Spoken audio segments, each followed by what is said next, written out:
Hey, our video today is if you have outdoor lighting that you cannot get to turn on, I want to show you the quick and easy and most common reasons that it will not turn on. So there's two things I'll show you.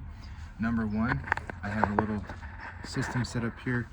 This is my transformer. This is my plug. If you'll notice, the plug has these two buttons. They're called a GFI, and we won't get into what they do, but right now it's actually tripped. This is the most common thing, so we're going to reset it by pushing this red button.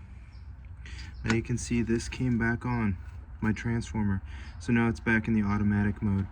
The other thing that's very, very common for these to have an issue with is if there's some sort of interference or grounding, this little button, there's a button right here. This will pop out and it needs to be reset. So you just push that back in with the power on. Don't be afraid of this. You won't hurt yourself there because there's no power to it right now. So try that out.